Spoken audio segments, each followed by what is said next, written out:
Bueno, hoy vamos a hacer nuestra última sesión sobre lo que haces hoy importa, y no voy a recapitular para ahorrar un poquito de tiempo comparado con otros domingos. Hoy voy a entrar un poquito en materia. Estamos simplemente por decir y crear una introducción, que estamos haciendo una comparativa de lo que es un creyente con un discípulo. Decíamos así a grosso modo que de alguna manera es fácil creer. Uno dice, sí, yo puedo creer en Dios, ¿vale? Creer en Dios es algo valioso, pero nosotros estamos dándonos cuenta a la medida que vamos estudiando esto, que Jesús no vino a buscar creyentes, sino a hacer discípulos. Ya había una gran diferencia entre un creyente y un discípulo, ¿cierto? Y todos hemos visto cada una de estas características que nos muestran cuál es la esencia de alguien que dice, Señor, yo estoy en la lista, o quiero estar en la lista, no de los que solo creen en ti, sino de los que realmente lo dejan todo para seguirte. Y un discípulo, que es lo que está buscando el Señor Jesús, tiene una serie de características. Hoy vamos a entrar en la octava. Creo que esta no la hemos enseñado, pero por alguna razón, si la hubiéramos enseñado no pasa nada, la recordamos hoy, pero creo que no. Y es la comparativa respecto a la palabra, porque un creyente lee la palabra, mientras que un discípulo enseña y comparte la palabra. Te lo voy a repetir esta mañana. Un creyente lee la palabra, lee la Biblia. A veces lee la Biblia, incluso a veces ni la lee, pero podemos decir lee la Biblia de cuando en cuando.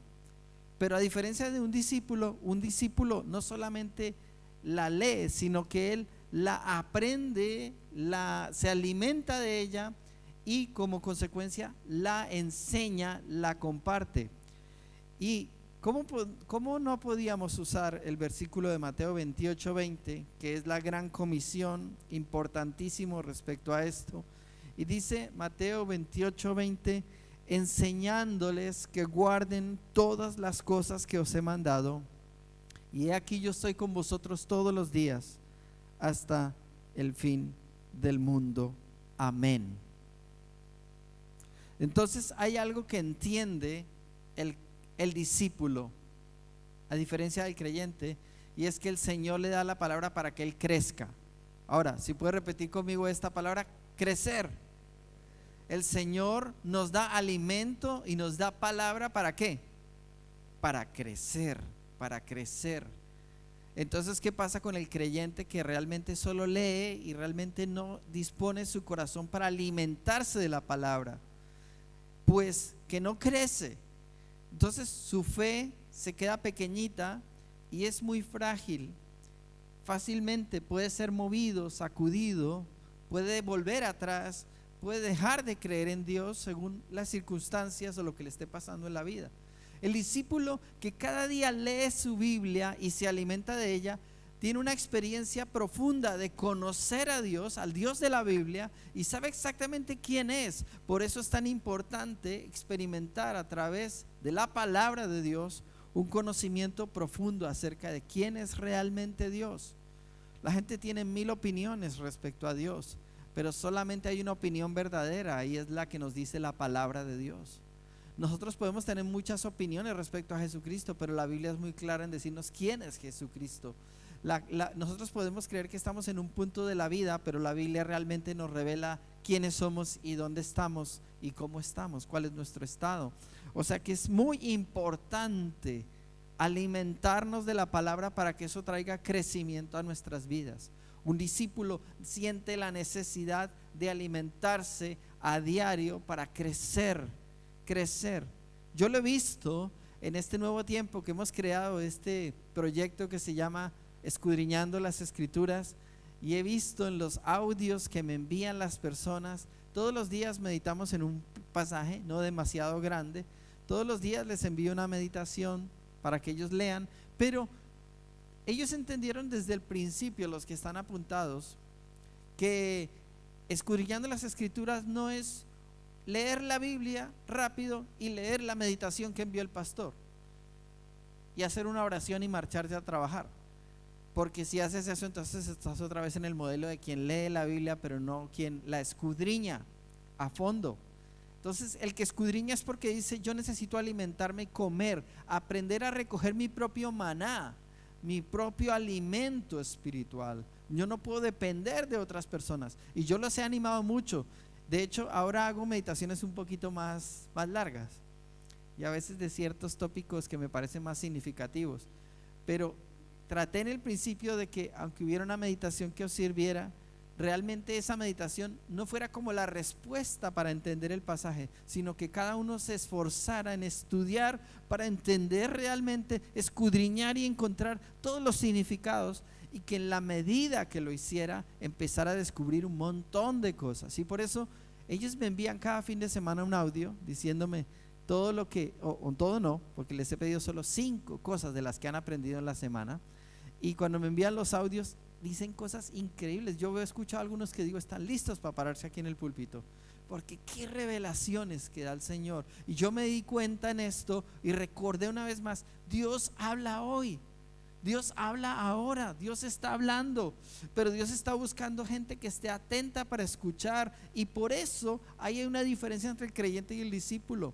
El creyente tiene más dificultad en afinar su oído para escuchar a Dios, y como no se alimenta de la palabra, trata de escuchar a Dios en las circunstancias de la vida, lo cual no es que esté mal, pero no es el fundamento más vital en el cual debería pararse para escuchar a Dios. El fundamento, el lugar correcto es la palabra de Dios. Amén. Amén. Mira al que esté al lado y dígale: amén. Amén. Y recuérdale, el pastor tiene un versículo que le encanta, que dice: despiértate tú que duermes, y te alumbrará Cristo. Díselo. Bueno, ahora, cuando nos alimentamos de la palabra, como tú me estás prestando tu atención, cuando uno se alimenta de la palabra pasa algo increíble, y es que Dios va a usar esa palabra de la que tú te has alimentado para darle de comer a otros. Es ahí donde entra la gran diferencia del discípulo. No come solamente para él, es como una mamá con un bebé. Come, pero come por los dos, ¿no? Pero entiéndeme lo que quiero decir, ¿no? Porque algunos de nosotros comemos por dos, pero no, pero eso es otra cosa. Yo quiero lo que quiero decir es que nos alimentamos lo suficiente como para poder tener para darle a otros. A mí, yo tenía miles de inquietudes cuando empecé en el cristianismo, y tenía miles de preguntas, y yo encontré pastores que me respondieron algunas, líderes que me ayudaron con algunas preguntas, pero luego me dijeron: no, pero tienes que ir a tu Biblia. Pero es que yo no sé buscar. Bueno, existe una cosa que se llama concordancia. Usa la concordancia y eso te va a ayudar. Es como una especie de, ¿cómo se diríamos?, de diccionario que te ayuda a encontrar las palabras. Entonces, si tú quieres pensar en el temor, pues buscas la palabra temor y ahí encuentras todos los versículos. Ponte a estudiar. Es hora de que tú comas la palabra. Pero eso me lo dijeron desde que tenía 2 y 3 meses de cristiano. No me lo dijeron después de 10 años de cristiano. Y entonces empecé a entender y busqué: pero mi Biblia es de las baratas, no tiene concordancia. Pues te toca ahorrar. Cómprate una concordancia, o cómprate una Biblia con concordancia. Así que mi segunda o mi tercera Biblia ya era una Biblia con concordancia. Bueno, para los que sabemos de concordancias bíblicas de las buenas, pues la mía era de juguete, esas que tienen como 10 páginas de la Biblia extra. Pero cuando uno ve una concordancia de verdad, es un libro así gordo que no. Entonces dice: bueno, pero yo me defendía con mis 10 páginas, y empecé a entender que tenía que escudriñar y alimentarme. Y cada vez que me preguntaban cosas, como nos dice el apóstol Pedro, tenemos que saber presentar defensa de aquello en lo que hemos creído. A veces me preguntaban cosas difíciles mis compañeros del instituto, porque yo estaba en el último año de bachillerato, y cuando iba al colegio yo le hablaba a la gente del Señor, y cuando le estaba hablando del Señor me hacían preguntas difíciles y yo no sabía responder esas preguntas. Y qué fácil es quedarse en la ignorancia y decir: no, pues es que yo no sé, eso no es para mí, eso hay gente que sabe más que yo. No, yo empecé a decir: yo no sé esto. Entonces yo empecé a escribir las preguntas. Todo lo que me preguntaban lo escribía. Y entonces luego llegaba a la iglesia y decía: ¿alguien me puede decir la respuesta a esto? ¿Alguien de ustedes que sabe más que yo me puede decir? Entonces me empezaban a mostrar, mira, en este versículo, en este otro versículo, creemos esto es así. Te das cuenta que el tema de la palabra no es solamente como algo que esperas recibir solo el día domingo, sino algo que intencionalmente quieres buscar, quieres investigar. A mí no solo lo que me dijeran, yo tenía preguntas en mi cabeza. Yo llegué al cristianismo y tenía 1000 dudas, 1000 preguntas. Mi esposa era igual. Yo me acuerdo que ella llegó y de las primeras preguntas, ya que había estado en la metafísica y en cosas de esas, llegó a preguntar sobre la reencarnación y todo eso. Y nosotros los cristianos lo que nos gusta decir, reprendo a eso en el nombre de Jesús, eso es malo. Pero no sabemos dar una respuesta. ¿Por qué no sabemos dar una respuesta? Porque nunca hemos crecido en la palabra, nunca hemos crecido en el conocimiento y no tenemos que darle a otros. En cambio, cuando tú creces, porque nadie amanece o crece ya o nace siendo sabido, ¿verdad? Vamos creciendo en el conocimiento. Yo por eso os digo, iba leyendo, iba investigando, iba preguntando. Me decían, es que esto ya no te lo puedo enseñar, ya tienes que comprar tal libro, porque hay que leerse un libro entero. Y yo entendí que la literatura cristiana, esto no es publicidad para la librería, es porque los cristianos tenemos que leer nuestra Biblia para empezar, pero luego otros libros de apoyo que nos ayudan realmente para luego poder ser útiles a otras personas. Y empecé a comprar libros, porque estos libros me ayudaban a entender mejor doctrinas cristianas y cosas que creemos que no sabía, pero luego ya cuando supe, ya podía hablar del Señor. Y vi que muchas bocas se cerraron. Cuando al principio me decían cosas que yo no sabía qué responder, luego cuando yo ya les decía una respuesta que era coherente, lógica, realmente Jesús es la verdad, así que no me da miedo hablar de la verdad. No me da miedo confrontar la verdad, porque la verdad es la que puede hacer libre a una persona, y solo Jesús puede hacer libre a una persona, porque Él es la verdad. Así que crecemos, ¿para qué? Para enseñar y para compartir también a otros. Por eso Mateo 28:20 dice, enseñándoles que guarden todas las cosas. Primero, id y haced discípulos, y luego ¿qué? Enseñándoles que guarden todas las cosas. Entonces el Señor no solo mandó a Diego Escalera a enseñarles que guarden todas las cosas. El Señor no solamente mandó a Mariela y a Alejandra y a Karina, y los que enseñan los cursos aquí en la iglesia, y no sé si se me escapa alguien, no solo los mandó a ellos a enseñar y que ellos entonces enseñándoles que guarden todas las cosas, sino que la orden del Señor Jesús es para todos y cada uno de nosotros, por lo menos los que queremos ser discípulos. Entonces ya no hay excusa. Yo no sé. Si no sé cuál es la respuesta, voy a investigar, voy a aprender y voy a preguntar, para que mañana cuando alguien te pregunte sobre algo, te pida que des justificación de tu fe, te puedas decir algo. Otra cosa es que la gente diga, no me interesa, no puedo creer, no quiero creer. Bueno, pero yo ya te he dicho lo que tenía que decirte. Es tan importante poder aprender la palabra, no solo en conocimiento, sino en haberla comido en los momentos de la vida. Y estoy invirtiendo más tiempo en este punto porque es importante haber comido la palabra en los momentos de la vida donde hemos pasado dificultades y pruebas, haber aprendido lo que Dios quería decirnos en su palabra respecto a la forma en la que uno como cristiano debe enfrentar esa experiencia de la vida. No solo por vivencias, hay que cuidarse mucho porque está muy bien las vivencias que el Señor me enseñó en medio de la prueba, de mis lágrimas tal cosa y sentí tal cosa, pero al final sí, deja una huella en el corazón. Pero si eso ha pasado a través de un filtro que es la palabra de Dios, el aprendizaje es el doble, el triple, el cuádruple de lo que pude haber aprendido solo por la vivencia. No sé si todos me entendéis lo que trato de compartir en esta mañana. Entonces es tan importante cuando aprendemos de la palabra cómo gestionar ese momento de la vida, para que luego cuando nos encontremos con una persona que esté en una realidad de la vida similar, no solo le contemos nuestra historia, sino que también podamos contarle la palabra. También podamos decirle, pero ¿sabes que la Biblia te dice esto? ¿Sabes por qué le dices que la Biblia dice eso? Porque cuando tú dices eso, le estás diciendo, Dios dice, Dios te está diciendo. Ya no soy yo soy un ser humano, me puedo equivocar, pero Dios que te ama te dice esto. Y cuando Dios te habla es genial, es maravilloso, porque entonces puedes tener una palabra segura, muy cierta de que estás tranquilo. Eso es así. ¿Por qué? ¿Quién lo dijo? Dios. No me lo dijo fulano de tal otra persona, me lo dijo Dios. Y esa es la certeza que tenemos de la palabra. Entonces tenemos que crecer para enseñar y compartir la palabra. Entonces los discípulos que están en este lugar dicen: sí, yo aquí me comprometo, Señor. Levanto mi mano para decir: yo voy a ser uno de esos que va a crecer en la palabra, porque el mundo necesita la voz de Dios. Nosotros necesitamos la voz de Dios. En lo que estés viviendo hoy, tal vez la palabra hoy, primero tienes que comerla antes de poder dársela a nadie. Y tal vez hoy estás viviendo un momento difícil y Dios te está hablando, porque en ese momento difícil Dios te está diciendo: ven a mí, búscame, escudriña.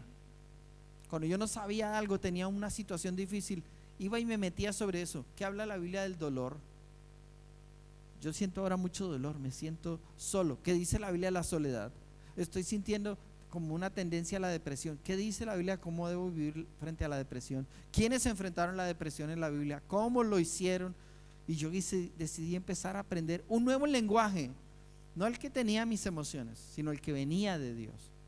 ¿Entiendes la diferencia? Va a cambiar mucho, mucho tu vida, mucho tu vida. Te encontrarás siendo una persona diferente. Eres el mismo, la misma, pero ahora reaccionas y enfrentas todo distinto, porque la palabra nos transforma, ¿verdad? No estoy diciendo nada, que ahora mismo no estoy citando todos los versículos, pero los que sabemos muchos versículos respecto a la palabra, sabemos que la palabra básicamente nos limpia, la palabra nos santifica, la palabra escudriña y revela lo que hay en el alma y en el espíritu, ¿verdad? Las coyunturas, los tuétanos, vosotros sabéis esos versículos.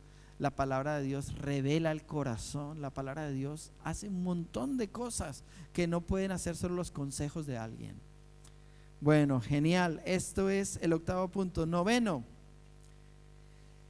la diferencia entre un discípulo y un creyente. El creyente espera que oren por él, mientras que el discípulo ora por los demás.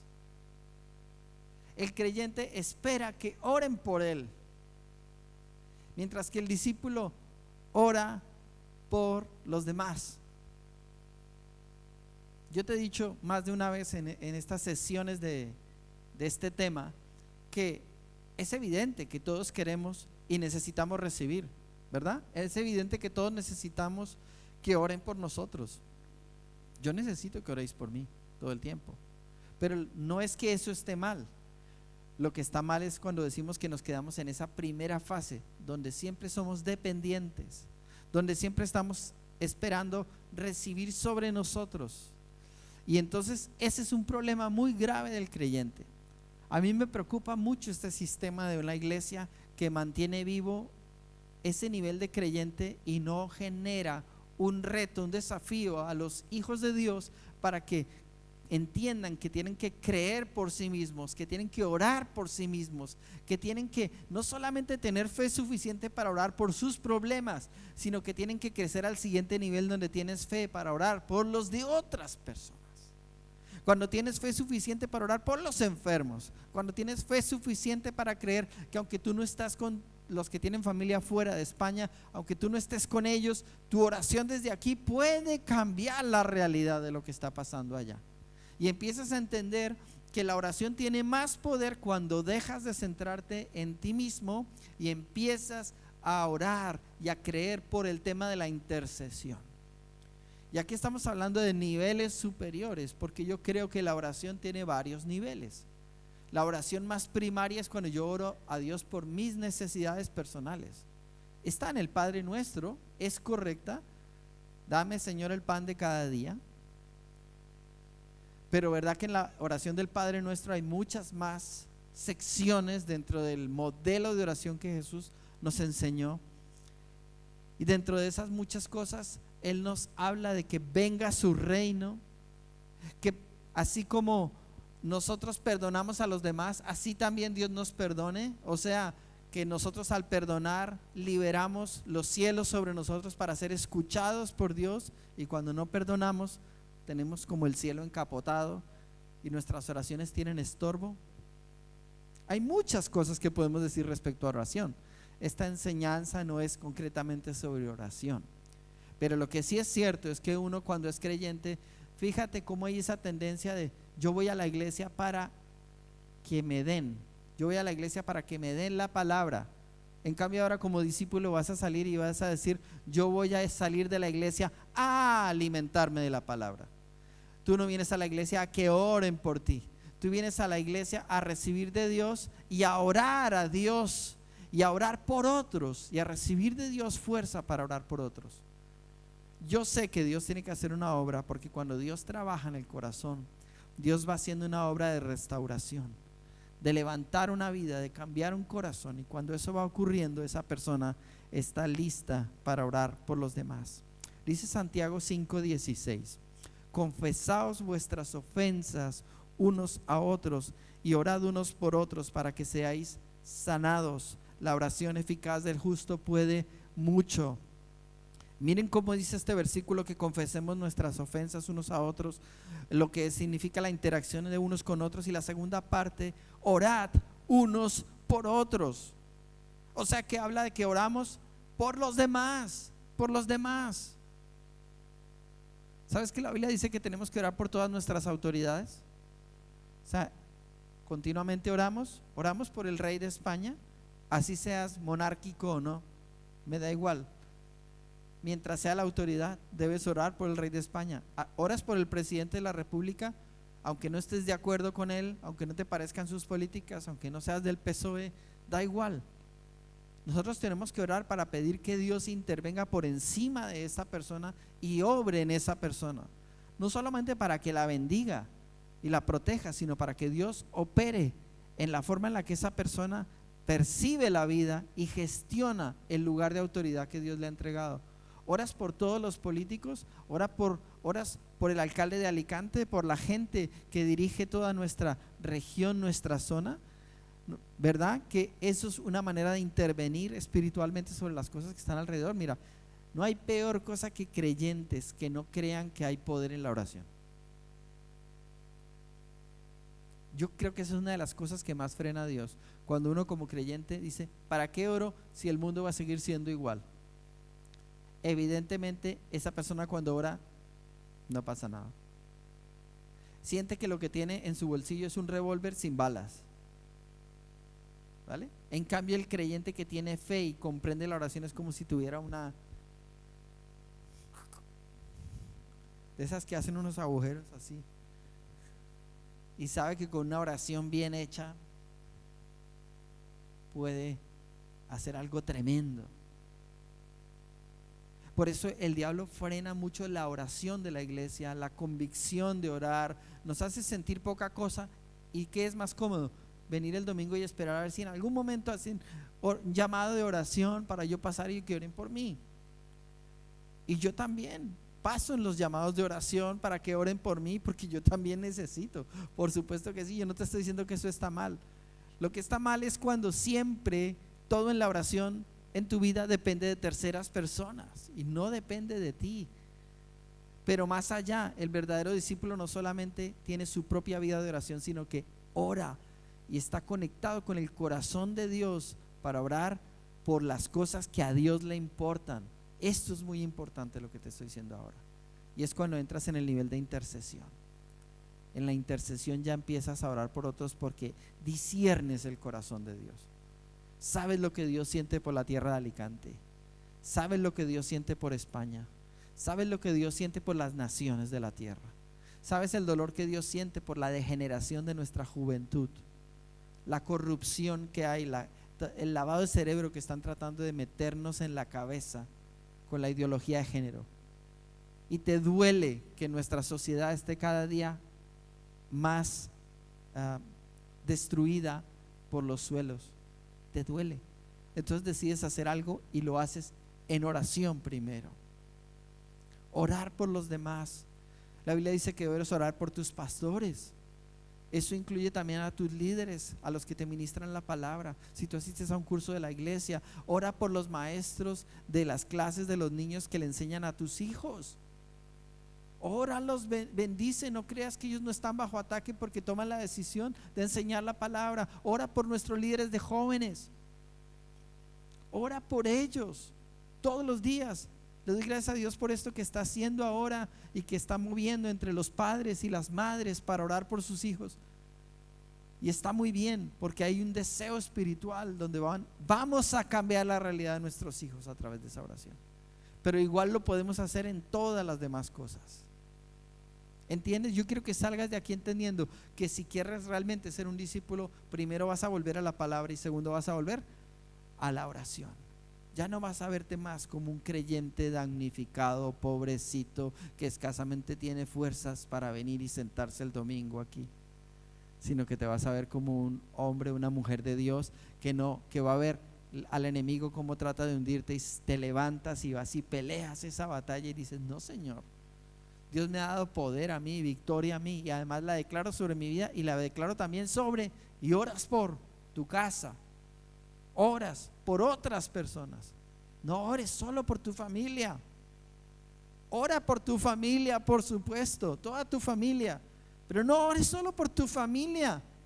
Aún te quedas en el umbral, hay más. ¿Cómo saber por qué orar? Pues te invito a leer la Biblia.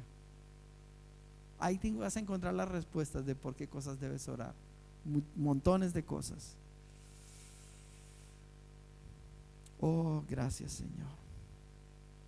La 10ª cosa, la diferencia entre un creyente y un discípulo está en la responsabilidad.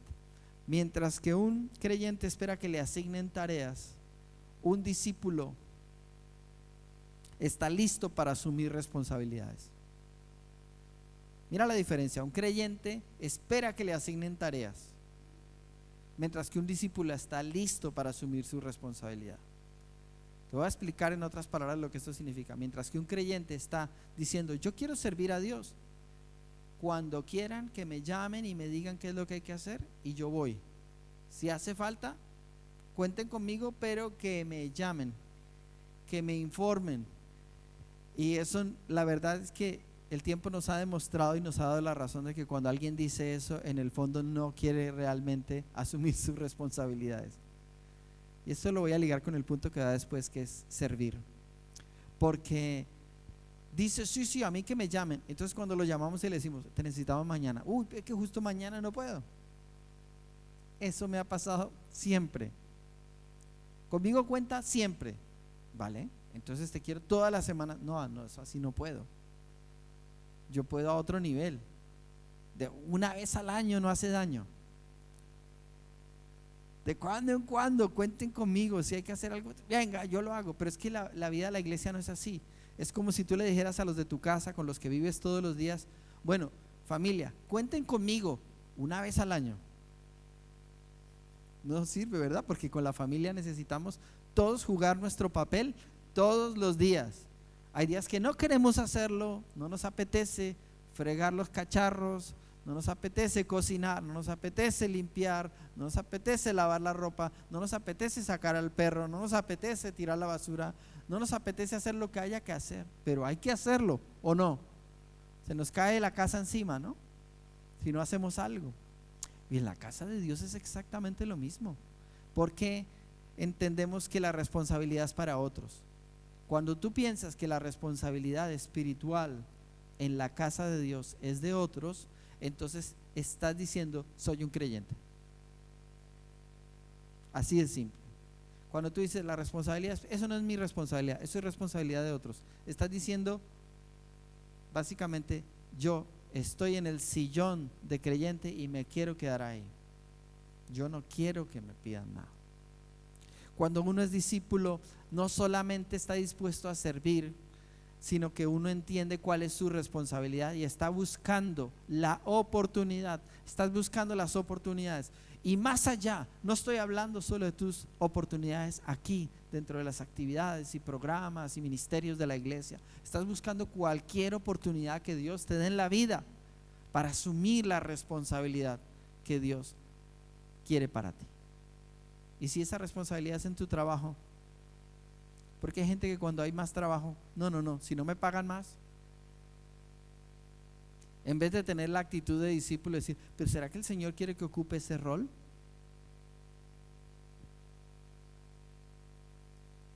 Escuchaba un testimonio de nuestro pastor, uno de nuestros pastores, el pastor Luis Beltrán, el otro día en una meditación de las que colgó en internet. Él usualmente las pone, y el pastor Luis decía, cuando él no era pastor, él estaba trabajando en una empresa de informática importante, prestigiosa, y ellos eran desarrolladores en los lenguajes de programación de aquella generación. Entiendan que él es pastor hace muchos años, o sea que estaba en esa empresa cuando éramos muy jovencitos, y él estaba allí en la empresa, y él era un programador más, que los dos estudiamos informática, fuimos compañeros de la universidad. Y entonces él era un programador más dentro de su empresa, y él cuenta en su historia que llegó un momento donde apareció algo que no existía en el mercado, que se llamaba Windows. Porque algunos creen que desde siempre ha existido Windows, desde la prehistoria ya tenían ordenadores y tenían Windows, porque Windows está en todos lados. Entonces él dice, todos aprendieron a trabajar sobre el sistema, otros sistemas operativos que habían en aquel tiempo, pero el sistema de Windows no existía. Y entonces dijo el jefe, dijo, bueno, necesito a alguien que esté dispuesto a aprender el lenguaje de todo lo que tiene que ver con Windows para desarrollar aplicaciones, y estoy buscando voluntarios. Estaba en el equipo allí de todos los desarrolladores, y nadie quiso, solamente mi amigo el pastor Luis dijo, yo me apunto, y todos se le burlaron. Dijeron, tío, ese Windows no va para ningún lado. El lenguaje C++, que era el que se usaba en aquel tiempo, el C++ era el lenguaje por excelencia de programación, y todo se hacía en C++, y el que sabía de algo era el que sabía de eso, y los demás eran unos pringados. Entonces él era experto en C++, pero dijo, yo me arriesgo a esto otro, y todos le dijeron, no, tú vas a perder tu tiempo. Eso se le burlaron. Él se metió a estudiar, hermano. Él cuando llegó a su casa dice, yo no sé qué hice, ¿por qué abrí la boca? ¿Por qué me puse a decir eso? Porque iban a desarrollar un programa para nuevas compañías, no solo a aprender, era que se iban a comprometer a hacer un programa en Windows para empresas, y lo tenía que desarrollar él solo, ya no un equipo, él solo. Y él se metió, y él cuenta la historia, ¿no? Día y noche ahí, está esforzándote, haciendo todo. Al final lo aprendió, desarrolló el programa, trajeron a la empresa que iba a comprar eso, le presentan el programa, espectacular, les encantó el programa, quedaron enamorados. Y bueno, la historia no queda allí, sino que pasado un poco de tiempo, el mundo cambió, y ahora todo dependía de Windows. Entonces dijo el director que él tenía en aquel momento, dijo, bueno, necesito ahora un nuevo jefe que gestione todo lo que tiene que ver con Windows. ¿A quién creen que nombraron? Al que no retrocedió, al que vio la oportunidad en medio de un momento de responsabilidad, que fue Luis. Y Luis vio la oportunidad y dijo, aunque eso sea incómodo, aunque no sea lo más fácil, si eso es lo que Dios quiere, me meto ahí, y se metió. Y luego Dios lo puso en lo alto. Todos sus compañeros ahora le servían, trabajaban para él. Todos los que se rieron de él y le hicieron la mofa, ahora eran, por decirlo de alguna manera, sus empleados, dependían de él. Y Dios lo honró por su acto. ¿Qué cosas hace Dios cuando hay responsabilidades que tienes que asumir en la casa de Dios, pero también fuera de ella? Entiéndelo, en la casa de Dios no esperes solamente a que digan qué hay que hacer, sino que conoce tu iglesia, evalúa qué hay necesidades hay, ofrécete para cubrir esas necesidades, y si ves cosas que la iglesia debe ser y todavía no es, ofrécete para decir, yo veo, pastor, que deberíamos hacer tal cosa y todavía no la estamos haciendo, ¿quieres que yo la haga? En cambio, yo he encontrado carencia de esto, carencia de gente que quiera asumir su responsabilidad. Un discípulo asume sus responsabilidades con todo el sacrificio. Ese lugar es muy sacrificado. Ese es el señor que está allá sentado, que no me está mirando. Ese lugar de coordinar la logística es muy sacrificado. Yo honro a Flavia todos los años que ella ha llevado todo esto. Ella es una gigante para mí en la fe en estas cosas. Germán está empezando y ya está sintiendo los dolores de parto de lo que es 2 meses, un mes de hacer esto. Imagínate. Hay tantas cosas. La cafetería es un lugar de muchísimo trabajo. Y nosotros realmente solo compramos, comemos y nos vamos. No todo el trabajo, porque no es hacer la cafetería un domingo, sino una semana, 2 semanas, un mes, 2 meses, un año, 2 años, 3 años. ¿Quién tiene el temple para decir, este es mi lugar, y si es mi lugar, yo pago el precio que tengo que pagar? Esa es responsabilidad. Dice Primera de Pedro 2:19 en la Nueva Versión Internacional: porque es digno de elogio que por sentido de responsabilidad delante de Dios me soporten las penalidades, aún sufriendo injustamente. Él habla allí del sentido de responsabilidad. Cuando uno está embebido de Dios, uno tiene sentido de responsabilidad. Y saben que por eso a mí me gusta asumir responsabilidades. Yo te animo a que no seas, y te lo digo en amor, no seas cobarde. Asume las responsabilidades que realmente Dios tiene para ti en la vida, en la familia y en la iglesia. En la iglesia, te lo repito, en la iglesia. Necesitas asumir las responsabilidades que Dios tiene para ti en la iglesia, porque te cambian la vida. Por eso los lunes, cuando subo a la montaña, aunque me muero todos los lunes, ¿saben qué me ayuda? Yo no sé si para ustedes es importante o no, hombres, pero para mí es como que Dios me dice, tienes una responsabilidad con ellos. Y si fuera por mí y yo no tuviera esa responsabilidad, puede que me quede en mi cama y no vaya. No, me doy la libertad, esta semana no, ya iré la otra. Pero hay algo que me dice, no, esos hombres necesitan recibir ese mensaje. Entonces yo creo que hay algo que Dios está haciendo en un mensaje, y por eso me comprometo con la responsabilidad que Dios me da. Nadie me obliga. Nadie me obliga. ¿No creen que yo podría ser pastor sin subir a la montaña y sin mandar el mensaje desde la montaña? Pues claro, puedo seguir aquí, predicar solo el domingo y ya está. Pero cuando sentimos responsabilidad, nos ayuda, porque en el momento de fragilidad, y aquí algunos saben de lo que estoy hablando, en el momento de fragilidad puedes decir, gracias Señor por esa bendita responsabilidad, porque si no yo decaería, me desanimaría, retrocedería y dejaría.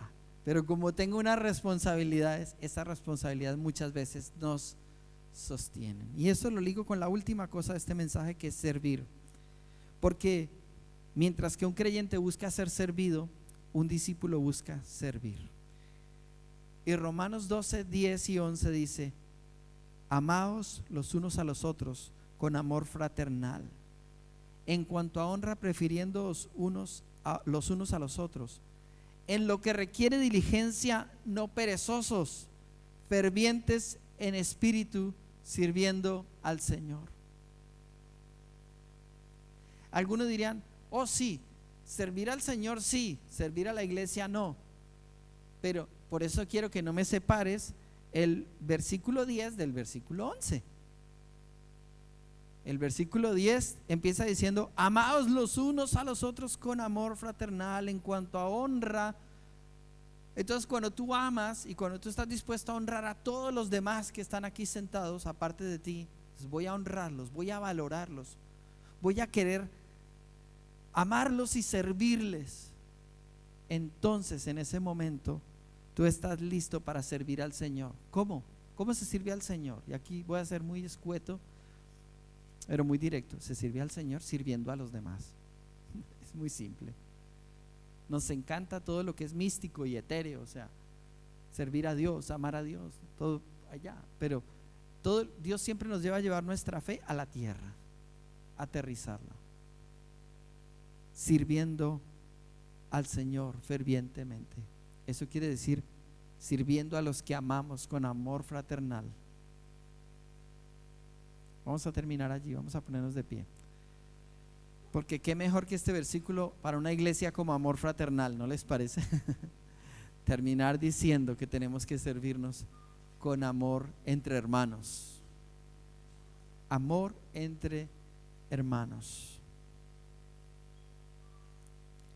Hay pocas iglesias que en este tiempo todavía tienen lo que tenía la iglesia de Filadelfia en la que yo nací. Ahora todos nos llamamos, ¿cómo estás, Pedro? ¿Cómo estás, Juan? Dios te bendiga. En mi iglesia nuestros pastores nos enseñaron a llamarnos de hermano los unos a los otros. Así que, ¿cómo estás, hermano Pedro? Bien, hermana Lucía. ¿Cómo amaneciste, hermano Juan? Y yo me acuerdo que, una vez más, mi amigo el pastor Luis decía, ¿cómo los envidio a ustedes, a los de Filadelfia? Porque en nuestra iglesia sería imposible que nosotros hiciéramos eso. Nuestros pastores desarrollaron la cultura de sentir que éramos hermanos en la fe. Y entonces, como hermanos, tú eres mi hermano, yo soy tu hermano. Por eso siento que como hermano tengo que servirte, hermano. Tienes que servirme, hermano, porque somos la familia de Dios. De pronto ahora es difícil ya crear esa cultura entre nosotros, querido hermano, querida hermana. Pero bíblicamente somos hermanos. Y verás que en la Biblia se llamaban entre ellos hermanos. Y nuestra iglesia se llama amor entre hermanos. Tenemos que crecer como discípulos. Cierra tus ojos y piensa en esto. Tenemos que crecer como discípulos en la palabra, en la oración, en la responsabilidad y en el servicio. Haz una breve oración ahí en tu corazón. Mientras que la música suena, asume estas responsabilidades delante del Señor. Señor, quiero crecer y voy a esforzarme en crecer en la palabra. Dírselo. Señor, quiero crecer, quiero esforzarme en crecer en la palabra. Señor, quiero poder enseñar a otros de lo que tú me has enseñado a mí. Enséñame. Señor, no solo que oren por mí, quiero tener para orar. Quiero espiritualmente tener fuerza para orar por otros. Quiero que tú me corones de recompensa, dejando ver que lo que yo pido por otros se cumple. No hay cosa más deliciosa que orar por otras personas y ver que Dios hizo lo que pedimos. Pide transformaciones, pide provisión, pide sanidad. Hay tanto. No, lo material no lo es todo. Tantas cosas por nuestras autoridades. Pide al Señor, dame un espíritu de responsabilidad en mi iglesia o con tu iglesia, Señor, con mis hermanos. Quiero poderles servir porque me has puesto como parte de ellos. Y si todavía te sientes que eres un asistente a la iglesia, pero no has querido por alguna razón sumergirte en el verdadero lugar que Dios tiene para ti, que es ser parte de. ¿Cómo sabes que eres parte de? Porque vas a querer servir a tus hermanos. Vas a sentir la necesidad de no andar por el lado paralelo, sino dentro de la cultura de la iglesia. La cultura de la iglesia es el amor entre los hermanos. Nos servimos unos a otros. Yo no te hablo solo del trabajo de la iglesia. Es que si tu hermano tiene una necesidad, tú vas y le ayudas. Tiene un problema, tú le tiendes la mano. Nos servimos unos a otros de verdad. Gracias, Señor, por tu palabra, por tu obra en el nombre de Jesús. Amén.